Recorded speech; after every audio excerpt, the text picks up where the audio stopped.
I'm a little nervous just typing this, but I feel like I need to get it off my chest. It happened a long time ago. Years ago, in fact. But lately I've been thinking about it, so I figured I'd post it here.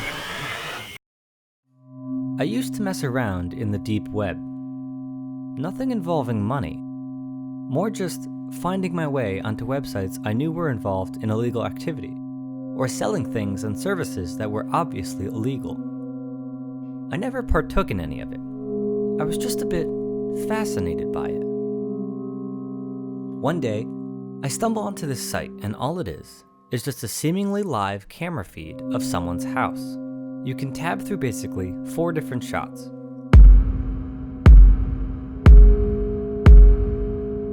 All of them seemingly part of someone's house, or maybe various houses.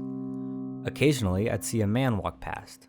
Not enough to understand what he was up to, but enough to definitely keep me intrigued by the whole situation. The first time I saw all of this, I was just kind of mesmerized. There wasn't any kind of catch to this, and I couldn't really figure out what the man streaming this was intending for his anonymous audience. I closed my laptop and decided to myself that I wouldn't go back on the next day. And I didn't, but I found myself thinking about it, and wondering what else I would see if I kept watching. A week goes by, and I'm back on the site. There's different shots now. Some look similar, others are new environments completely. From this point on, it just became a kind of daily ritualistic thing for me. I wasn't obsessed with it, but infatuated. It was the voyeuristic nature of it that I really enjoyed.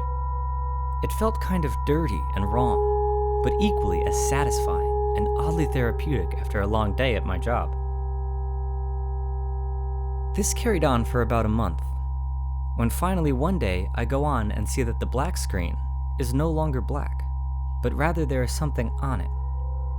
It's a bit hard to make out, but it's visible enough to get. My excitement only lasts for a little while, as really it's just another still room. But then I hear something. A faint moaning. I listen again, and the moaning is a bit louder. It's not pleasurable moaning either, it's a sad moaning, a moaning of pain, almost crying at some points. Before I could totally grasp what's going on, the image cut out. I didn't think about what I'd heard too much. Maybe I just wanted to ignore what it implied. Nonetheless, I decided to get off for the night.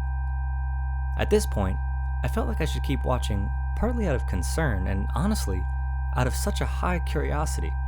My dirty and secret hobby had just escalated to a new level, and I have to admit, I wanted to be a part of it. I logged on the next night, and the shot was there again. But this time, it was much worse. Now I could visibly see a woman on the blanket. She was lying there, in her underwear, gagged and bound. She wasn't moaning, but she would move a little here and there. All of a sudden, I hear a voice coming from the video. Thrilling, isn't it? I almost wasn't sure if I heard it. I'm in the dark of my room, unsure of what to do. I just closed my laptop slowly and I called it a night. About an hour goes by and I needed to know more. Was it sinister? A sexual thing? What was going on there? That was it. I was done after that. I feel like I should have reported it, but really, what were they going to do? There was no way of identifying anything in the frame, and for all I know, what was going on may not have been what I thought it was. I told myself all of this, and to this day, I've carried deep regret over it. A few days later, I came home and I opened up my laptop, and I was staring at myself, live. My camera had turned on and I was straight looking at myself. I nearly jumped back in my chair, then instantly shut down my laptop. Afterward, I never felt like I was alone. I felt like I was being watched, even with tape over my camera. Eventually, I got a different laptop, and that helped. But from time to time, I think about it all. I have dreams about that poor woman, and when I wake up, I hope she was there on her own will. And I hope that voice I heard was of someone I'd never have to encounter again.